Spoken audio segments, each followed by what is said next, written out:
केंद्र सरकार ने ऑनलाइन गेमिंग को लेकर कड़े कानून बनाए, लेकिन जब तक सरकार कुछ करती लाखों ऑनलाइन गेमिंग के मायाजाल में फंस चुके थे। ऐसा ही एक मामला यूपी के सुल्तानपुर जनपद का है, जहां सरकारी टीचर को ऑनलाइन गेमिंग का ऐसा चस्का लगा कि उसने 9 महीने में लगभग 1.25 करोड़ रुपए गंवा दिए। हालात इतने खराब हो गए थे कि सरकारी टीचर सुसाइड करने का प्लान तक बना चुका था। हालांकि परिवार ने सरकारी टीचर को संभाला और जमीन बेच कर्जा खत्म किया, लेकिन अब परिवार में खाने का संकट तक आ गया है, क्योंकि टीचर ने टीचर की पत्नी सैलरी को भी गेम में लगा दिया। दरअसल मामला कूड़ेबार क्षेत्र का है। स्क्रीन पर दिख रहे जनाब का नाम मूलचंद है। यही वो टीचर हैं जो पढ़े लिखे होने के बाद भी ऑनलाइन गेम मकड़ जाल में फंस गए। मूलचंद की जुबानी उनके ऑनलाइन गेमिंग के नशे की कहानी सुनिए, जिसमें वो धीरे धीरे ऐसा फंसे कि 1.25 करोड़ रुपए गंवा दिए। मैं फूलचंद सनाब श्री राम रतन, मेरा घर श्री रामपुर है, पोस्ट कूड़ेबार है, जिला सुल्तानपुर से मैं बात कर रहा हूँ। ऑनलाइन गेमिंग में एक हमारे मित्र थे, उन्होंने थोड़ा सा उन्हीं के माध्यम से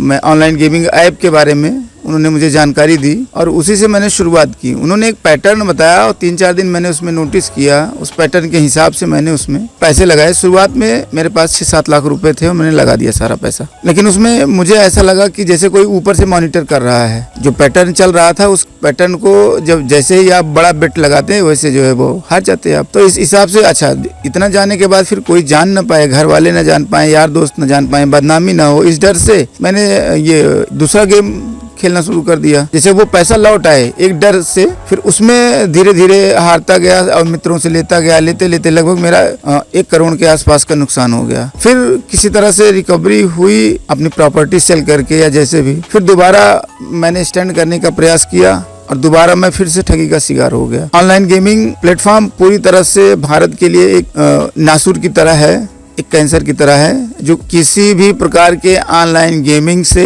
ऐप से, खेल से, किसी भी प्रकार के ऐप से दूर हो जाएं। किताबों से ही शिक्षण ग्रहण करें। सरकार के बिल के बारे में मुझे जानकारी है, मैंने उसका अध्ययन भी किया और बहुत ही सराहनीय, बहुत ही अच्छा कदम इसे। अब मूलचंद की टीचर पत्नी उर्मिला को सुनिए, जो खुद टीचर है, लेकिन ऑनलाइन गेमिंग से उनका परिवार कैसे तबाह हो गया। अब बच्चों की फीस तक जमा नहीं कर पा रहे, खाने पीने और कपड़ों के लिए भी संकट खड़ा हो गया। पति को नुकसान की भरपाई के लिए अपना आवासीय प्लाट और कृषि भूमि तक बेचनी पड़ी। इसके बाद भी वे ऑनलाइन गेमिंग से खुद को दूर नहीं कर पा रहे। 2 दिन पहले भी उन्होंने 1 करोड़ 75 लाख रुपए दांव पर लगा दिया। हालांकि केंद्र सरकार के ऑनलाइन गेमिंग पर शिकंजे से वह राहत की सांस लेती दिख रही है। स्कूल की फीस नहीं जमा हो पा रही है, खाना नहीं ढंग से सब लोग खा रहे हैं, बच्चे इधर उधर सब। ये 1.25 करोड़ ये नवंबर से है।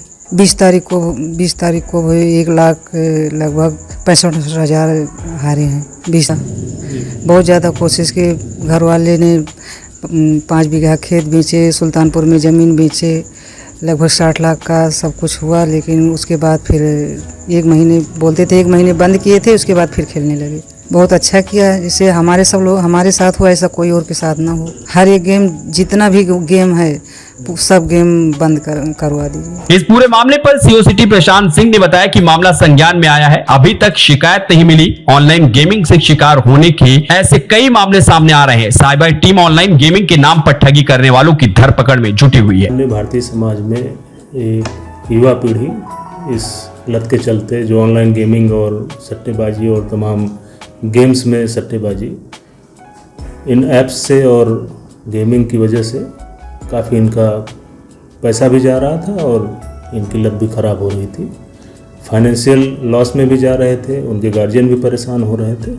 तो इस प्रकार से बिल बहुत ही उपयोगी साबित होगा और पुलिस के लिए भी प्रॉब्लम्स नहीं होंगी।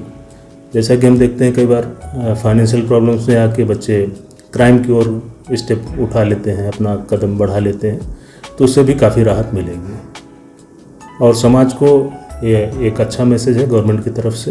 ये जो बिल आया है ये स्वागत योग्य है, जिससे कि हमारी युवा पीढ़ी बर्बाद होने से बचेगी, उनको कोई लॉस नहीं होगा और सही दिशा में हमारी युवा पीढ़ी आगे बढ़ेगी और देश को एक लोक कल्याणकारी राज्य बनाने में सहायता मिलेगी। फिलहाल गेमिंग की लत से परिवार बर्बाद हो चुका है। परिवार ऑनलाइन गेमिंग प्रतिबंध लगने पर राहत की सांस लेता दिख रहा है, लेकिन उसे ये मलाल है कि अगर सरकार कड़े कानून पहले ले आती तो उनका परिवार बर्बाद नहीं होता। आपको बता दें कि कई सालों से अरबों करोड़ों कमाने का दावा करने वाले कई गेमिंग प्लेटफॉर्म लोगों को प्रभावित कर उन्हें शिकार बना लेते थे, लेकिन देर में ही सही सरकार ने सख्त कानून बनाकर बड़ा स्टैंड लिया है। Bureau report, NDTV Bharat.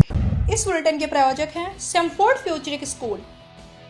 Sultanpur का नंबर 1 इंग्लिश मीडियम स्कूल। देश दुनिया की ताज़ा तरीन खबरों से रूबरू होने के लिए सब्सक्राइब कीजिए आपका अपना चैनल NDTV भारत।